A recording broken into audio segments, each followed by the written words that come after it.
Watch and burn. Hey everybody. So tonight I want to discuss a record that I can't believe I haven't already done. And that is Danzig's second album. That is Danzig II, Lucifuge. I don't know what the hell that is. It's a Lucifer and something. I have no idea what the two is. Two words are coming together to create whatever word Lucifuge is. I don't know. I can't believe I haven't already talked about this. I've done all the other Danzigs like well over a year ago, and somehow I missed two. I did three. I don't even like How the Gods Kill. Godless is the only song on there, and I think Left Hand Black, the only two songs, sorry, that I like off that record. But I've done that, and I haven't done this album. And this was the first Danzig record that I bought way back when that I fell in love with.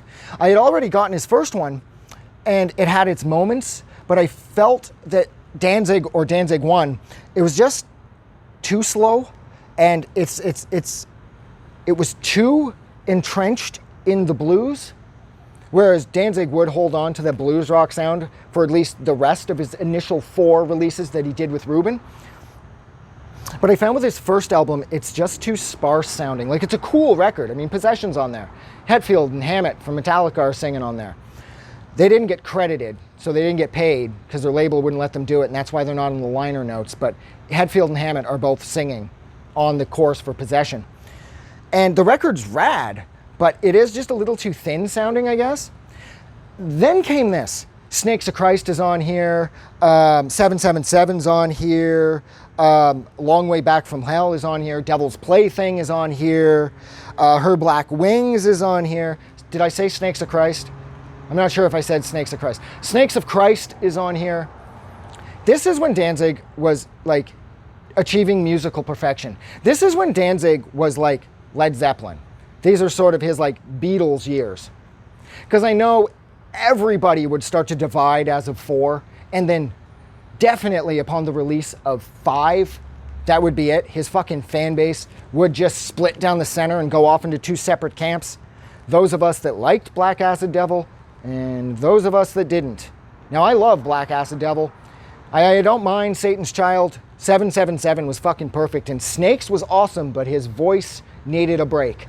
Circle of Snakes, the songwriting's killer, but his voice sounds weathered, and Danzig really should have looked after his voice better, because I know after Circle of Snakes, he took this massive hiatus because he had to, because his voice was falling apart.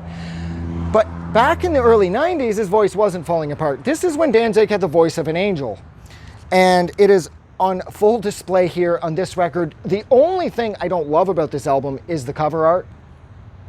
I just don't like it. The shot of the cross with his chest, it's cool, but this is when Danzig was going through his chest-beating Macho Man phase. And I've never really signed on for that whole, yeah, I got big muscles, I'm a man, I'll beat the fuck out of you, you don't listen to real music, I listen to real music, blah. All that horse shit. I don't give a fuck. If you're rocking out to like old school Christina Aguilera all day, it's perfectly cool with me. But at this point, with younger Danzig, that type of shit were not cool with him. He didn't like anything that wasn't sort of in his narrow field of musical vision, you know? Doesn't detract from his ability to write really catchy, fun, and memorable songs, because this record is fucking littered with them. But Danzig as a person was in full asshole mode at this point. Coupled with the financial success that he was having and the commercial success that he was having, fuck. As if his ego wasn't big enough. But yeah, I can't believe I haven't already talked about this. This record's perfect. This is one of the best rock records I've ever heard.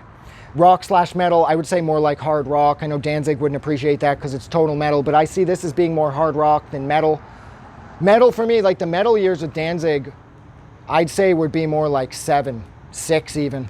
You know, aspects of 5, but 5 he just overdosed on electronics, which I totally blame Rick Rubin for. He wanted to experiment with electronics as of Danzig 2, this record here, but Rubin discouraged him.